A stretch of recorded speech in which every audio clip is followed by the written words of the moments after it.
বেশ কিছুদিন থেকে ভাবছি যে এই লাল রঙের নেল পালিশগুলোকে হাত থেকে তুলবো।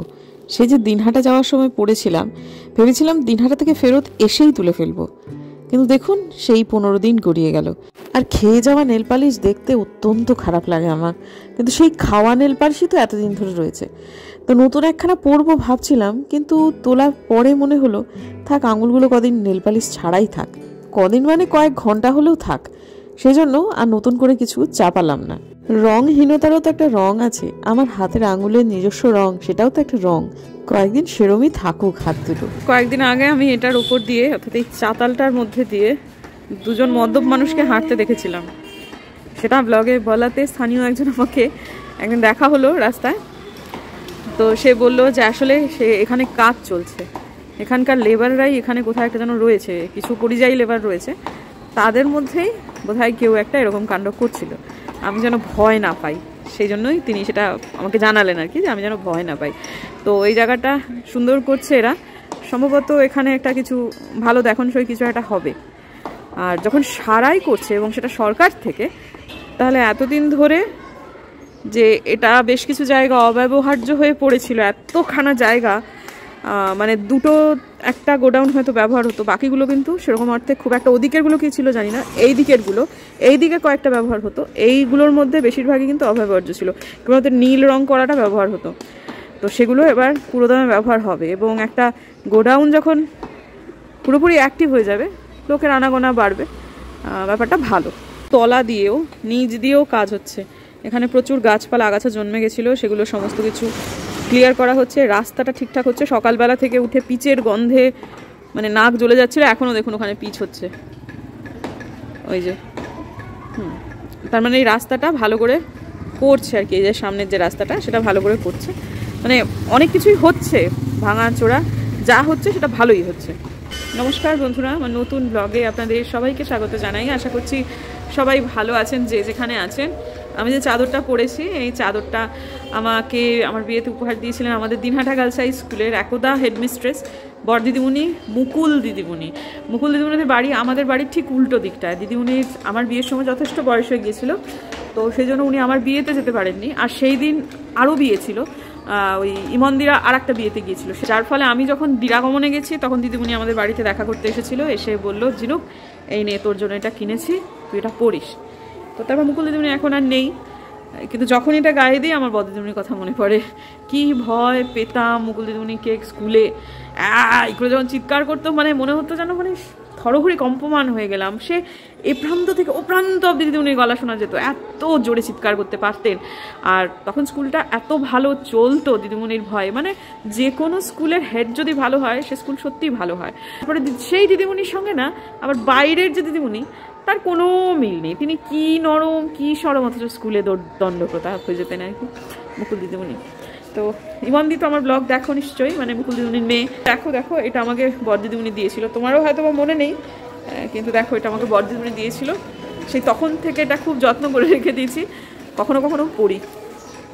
কালকে পৌষ পার্বণ, কিন্তু ব্লগ তো আপনারা দেখবেন কালকেই, সুতরাং আজকের ব্লগেতেই আমি বলি পৌষ পার্বণের অনেক অনেক শুভেচ্ছা জানাই আপনাদের সবাইকে।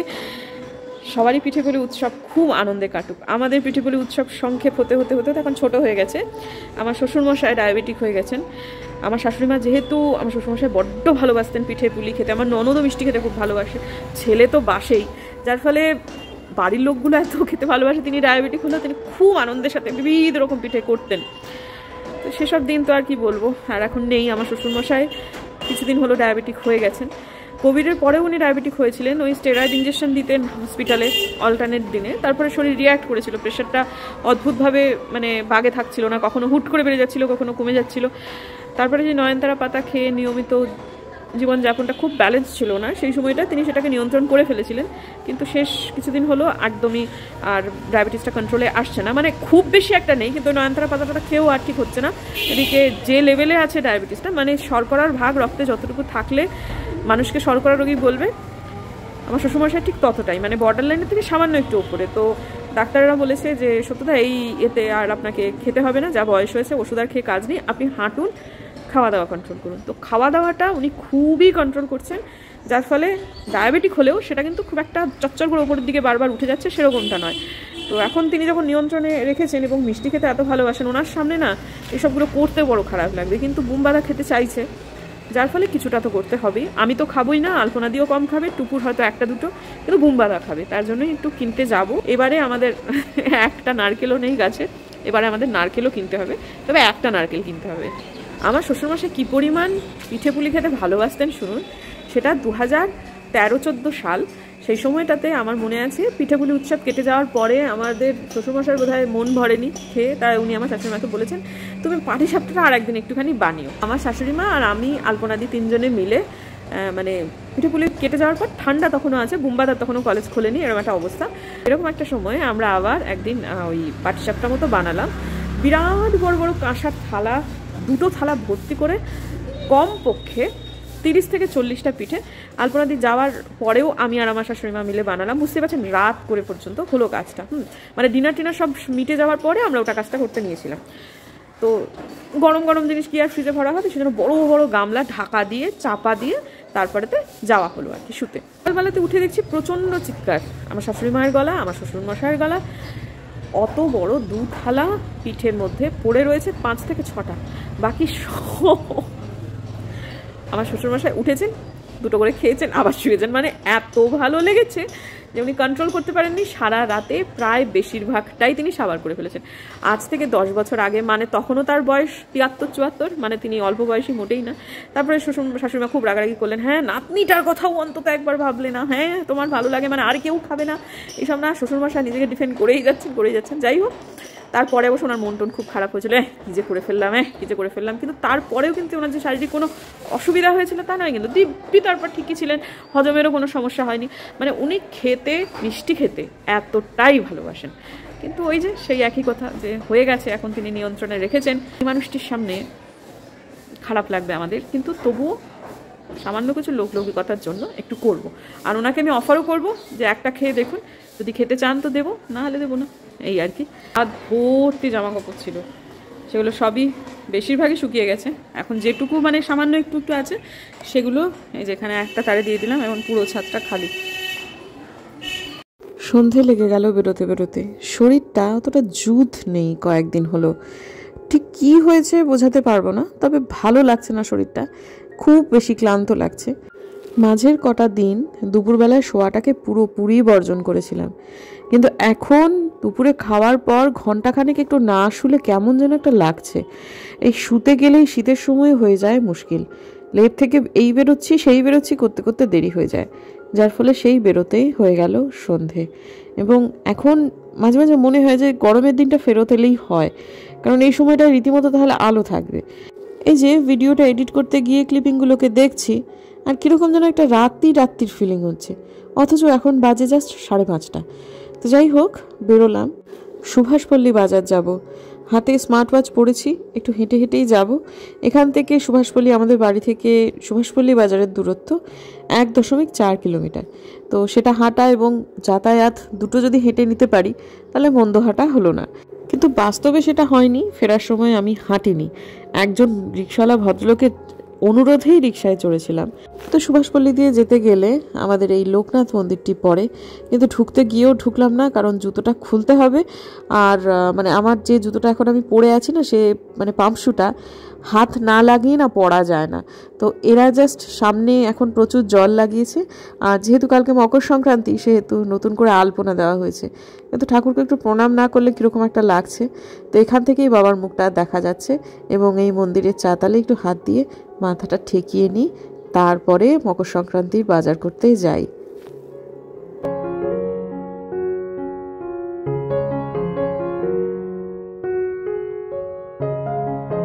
বাবা লোকনাথের এই মন্দিরটার কিন্তু মান্যতা খুব, প্রচুর লোকজন আসেন প্রায় প্রত্যেক দিন। এখন ওই মন্দিরের পাশের রাস্তাটা ধরেই সোজা চলে যাচ্ছি সুভাষপল্লী বাজারে, এবং বাজারের রাস্তাতে গিয়েই হঠাৎ করে আজকে একটা দৃশ্য দেখলাম। এই যে এই বাড়িটাকে কতবার দেখেছি, কিন্তু বাড়িটার ছাদে যে এত সুন্দর টব করে গাছ করেছেন, মানে ছাদ বাগান করেছেন, এর আগে কোনো দিন খেয়াল করিনি। অথচ কত সহস্রবার এই রাস্তার সামনে দিয়ে আমি গেছি, ভালো লাগলো। এরপরে যখন আজকে খেয়াল করলাম, এরপর যখনই যাব এই ছাদটাকে দেখতে দেখতে যাব। তো যাই হোক, এখানে না অনেক মায়েরা এই পৌষ পার্বণের জন্য চালের গুঁড়ি এরকমভাবে এরা, আমরা কুচবিহারি ভাষায় বলতাম উড়ুন গান করে এরা এখানেই সমস্ত কিছু গুঁড়ো করছে, চালছে, তারপর বিক্রি করছে। এইগুলো স্বাদ অনেক বেশি হয় ওই প্যাকেট করার থেকে, কিন্তু মুশকিলটা এগুলো একটু ভেজা হয়, সেগুলোকে ভালো করে শুকিয়ে নিতে হয়। কিন্তু তারপরেও না দীর্ঘদিন এটা রাখা যায় না, যেটা ওই প্যাকেটের চালের গুঁড়িগুলো হয়। তো ঠিক আছে, এরপরেতে এই মায়ের কাছ থেকে 1 কিলো নিয়ে নিলাম।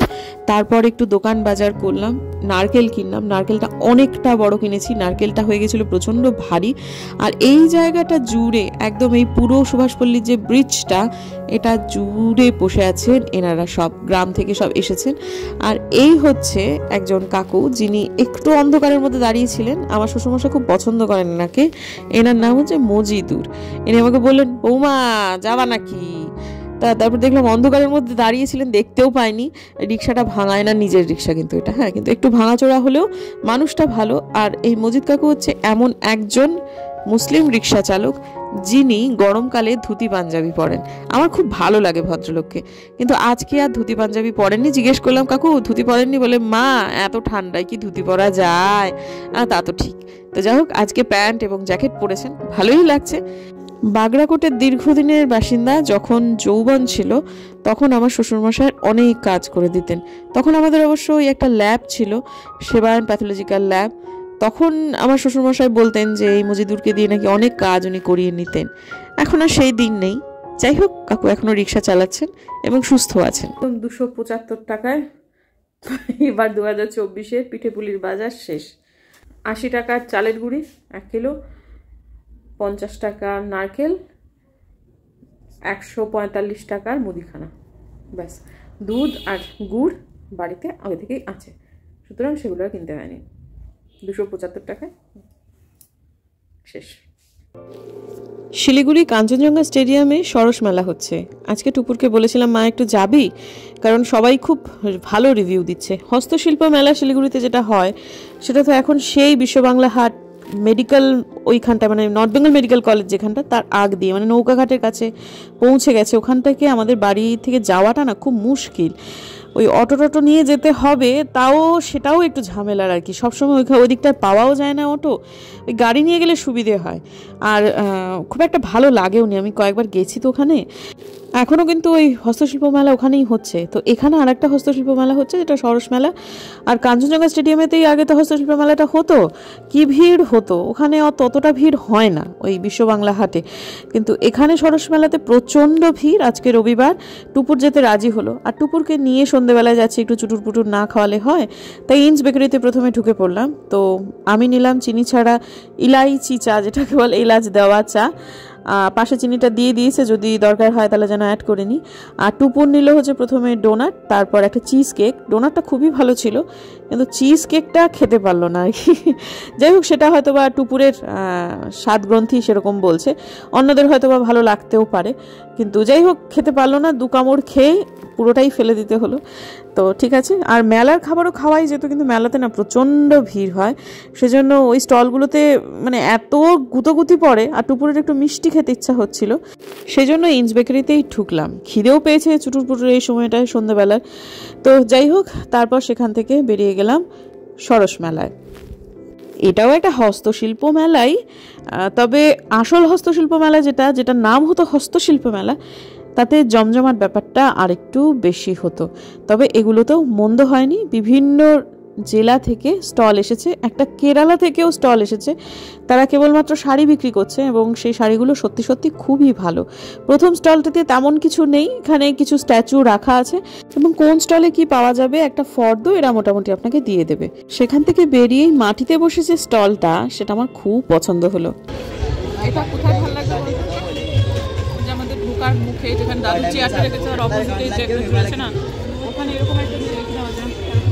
আর টপ রাখবার জন্য জিনিসটা খুব সুন্দর, কিন্তু আমি একটু অর্গানাইজ করি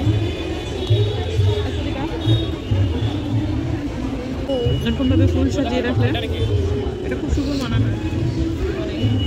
সেন্টেড ক্যান্ডেল ভাসিয়ে দিয়ে স্ট্যান্ডে রেখে দেয়, তারপরে দিয়ে দিলে একটা অন্যরকম ইয়ে কাজ।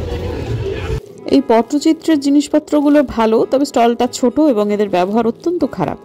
সেজন্য এখান থেকে কয়েকটা জিনিস আমার সত্যি সত্যি কেনার ইচ্ছে ছিল, কিন্তু কেনা হলো না। এই সময়টায় এখানে মঞ্চেতে গান হচ্ছে, বাচ্চারা সব নাচছে। একটা গান বাজছিল স্বাগতা লক্ষ্মীর, সেটাতে কপিরাইট এসে যাবে, সেই জন্য আর সাধারণ আমাদের নিজেদের কথোপকথন শোনাতে পারলাম না। এটা কাশ্মীরিদের স্টল। সেখান থেকে একটা জিনিস পছন্দ হলো, কিন্তু অস্বাভাবিক বেশি দাম চাইছে। আর আমার মেয়ের একটা জিনিস খেয়াল করলাম, যাই দেখুক ওই কানের দুল আর গলার মালাতে গিয়েই সব কিছু আটকে যায়। আর কথায় বলে আমার তো গয়না ভালোই লাগে না। আমার শাশুড়ি মা কিন্তু যথার্থ বলেছিলেন, বলা যায় আমাদের দুজনকেই সাবধান করেছিলেন, কারণ আমরা একটা সময় বলতাম আমাদের মেয়ের গয়নাগাটিতে ঝোঁক নেই। আমার শাশুড়ি মা বলেছিলেন সোনা জমিও, কারণ তারপরে যখন আসল দিন আসবে জুয়েলারি হাউসে যাবে, সব থেকে দামি জুয়েলারিটি খপ করে ধরে বলবে এটাই আমার পছন্দ, তখন কিন্তু ফাঁপড়ে পড়বে। তো যাই হোক, আমার মেয়ের কিন্তু সত্যি সত্যি সে লক্ষণ পরিপূর্ণভাবে প্রকাশ পাচ্ছে। সে গয়নাগাটি ভীষণই ভালোবাসে, কিন্তু এমনিতে খুব একটা পড়ে না। তো যাই হোক, এখন আলটিমেটলি কয়েকটা জিনিসপত্র নেওয়া হলো। হাতে দেখতে পাচ্ছেন একটা পাটি নিয়েছি, সেটি আমার খুবই দরকার ছিল। টুপুর একটা ওই সাজি মতো নিল, একটা বাস্কেট মতো। তো আর এই দোকানটি হচ্ছে সেই কেরালের দোকানটা, কিন্তু আসলে এই মুহূর্তে না আমার শাড়ির প্রয়োজন নেই, যার ফলে আমি শাড়ি নিলাম না। আর আমার মা না ভেতরে পুরো সাদা এরকম শাড়ি মাকে আমরাই পরতে দিই না, আর তাছাড়া আমাদের পরলে বড় খারাপ লাগে, সেজন্য আর নেওয়া হলো না। সবার শেষে এই জিনিসটি নেওয়া হলো, আর্টিফিশিয়াল ফ্লাওয়ার স্টিক কয়েকটা, মোটামুটি 10খানা নেওয়া হয়েছে। আমার এক সাবস্ক্রাইবার দিদি কিছুদিন আগে এসে আমাকে তার হাতে তৈরি করা কিছু জিনিস দিয়ে গেছেন ফুলদানিতে, সেগুলো আমি সাজিয়ে রাখবো সেই জন্য। তো যাই হোক, সব মিলিয়ে মিশিয়ে খরিদারি শেষ হয়ে গেল এবং বেশ খানিকটা রাত হয়ে গেছে। তড়িঘড়ি একটা টোটো নিয়ে বাড়ি পৌঁছলাম। তারপর বাড়ি গিয়ে আপনাদের দেখাচ্ছি ভালো করে কি কি কিনলাম। সুপ্রভাত বন্ধুরা, কালকে আর ব্লগটা এন্ড করা হয়নি। বাড়ি আস্তে আস্তেই 9:30 বেজে গেছিলো, এবং আমার একটা অ্যালার্ম দেওয়া থাকে একটা ঘড়িতে, মানে একটা মোবাইলেতে, যেটা 11টার। মানে যাই হয়ে যাক না কেন, আমাকে 11টার মধ্যে বিছানাতে শুতেই হবে। তার জন্য যদি কাজ পড়ে থাকে তাহলে পড়ে থাকুক, কারণ 11টার মধ্যে না শুলে আমি কোনোভাবেই সকালবেলাতে উঠতে পারবো না। ফলে কালকেতে আপনাদের দেখাতে পারিনি যে কি কি কিনেছি। আর এসেই পরে রান্নাঘরে ঢুকে গেছি, তারপরে ওদের সবাইকে খেতে দিয়েছি, রান্নাঘরটা গুছিয়েছি। এবং মায়ের সাথে কথা বলতে বলতেই প্রায় 11:15 বেজে গেল। তারপরে আর ভিডিওটা কন্টিনিউ করিনি, কারণ আমার কালকে জামা কাপড়ও গোছানো হয়নি, সেসবগুলোও পরে রয়েছে। কিন্তু ওই যে 11টার মধ্যে একদম লেপের তলায় ঢুকে যাবো, এরকম একটা ধনুক ভাঙা পণ, তো সেই জন্যই আর কালকে ভিডিওটা কন্টিনিউ করিনি। আজকে আপনাদের একটু ছোট্ট করে দেখিয়ে দিই। এই যে এটা টুপুর কিনেছে, এটা টুপুরের জন্য, মানে আমি পছন্দ করে দিয়েছি। এটা ওর চিক একটা, এটা 40 টাকা মতো নিয়েছে, না 30 টাকা নিয়েছে। আর এই একটা দুল, এইটাও এটার সাথে সেট তো নয়, কিন্তু ওরকম করে একটা কেনা হলো আর কি, মিলিয়ে মিশিয়ে, এটাও 30 টাকা। আচ্ছা, এগুলো দুটো কেনা হয়েছে, এটা টুপুরের, এটাও একজোড়া দুল টুপুরের। এটা তো বোধহয় আপনাদের তখন আমি দেখিয়েছি, এখন খুলছি না। এই যে এগুলো 20 টাকা করে এক একটা করে স্টিক। এটা আচ্ছা, এই একটা পাটি কিনেছি, খুবই দরকার, এটা আমার খুবই প্রয়োজন, সেই জন্য। আর এইটা কিনেছে টুপুর। একদম শেষ যে স্টলটা আমরা দেখলাম, সেই স্টলে গিয়ে হঠাৎ করে এটা খুব বেশি পছন্দ হয়ে গেল, তো বললাম হ্যাঁ এটা আমি নেব। তো ঠিক আছে, 150 টাকায় ভালো জিনিস হয়েছে। এটা বলা হয়নি, এইটাও কিন্তু কেনা হয়েছে, এটাও টুপুরি কিনেছে। সব মিলিয়ে এগুলো হচ্ছে খরিদারি, সাথে ওইটি। আর একটা জিনিস আমার কেনার খুব ইচ্ছে ছিল, সেটা হচ্ছে ওই পটচিত্রের ধারায়, মানে পটচিত্রের আদলে একটা ট্রে, কিন্তু লোকটার বিহেভিয়ার এতটাই খারাপ যে ওটা আর কেনা হলো না। মানে আর ওদিকে আর ওই মুখে আর হবই না, আর সরসমেলায় আর যাওয়াও হবে না হয়তো বা। কিন্তু যেটুকু হয়েছে কেনাকাটি ছোটোখাটো ঠিকই আছে। কানের দুল 2-1টা খুবই পছন্দ হয়েছে। শেষের একদম শেষের যে দোকানটা, যেখান থেকে টুকুরেটা কিনলো শেষের জিনিসটি, সেই দোকানে হয়তো বা ওইটা কিনতে, কিন্তু ওটা কিনতে গেলে আমাকে পুরো মেলা ঘুরতে হবে না, কোনো একটা গেট দিয়ে ঢুকেই প্রথম যে দোকানটা পড়বে সেই দোকানটাই যেহেতু সেটা, সেই জন্য পুরো মেলা ঘুরতে হবে না। ওই কানের দুলগুলো হয়তো বা আমি একটু কিনে আনবো, আমার খুবই পছন্দ হয়েছে, তো ব্যাস। কিন্তু সেজন্য সারা মেলা ঘুরবো না। তো আজকের দিনের ব্লগটা তাহলে আমি এখানেই রাখি। যদি আমার ভিডিও ভালো লাগে তাহলে প্লিজ সাবস্ক্রাইব করবেন, পাশে নোটিফিকেশন বেলটা অন করবেন, যাতে ভিডিও দিলেই নোটিফিকেশন চলে যায় আপনাদের কাছে। দেখা হচ্ছে আগামীকাল, ততক্ষণের জন্য টাটা।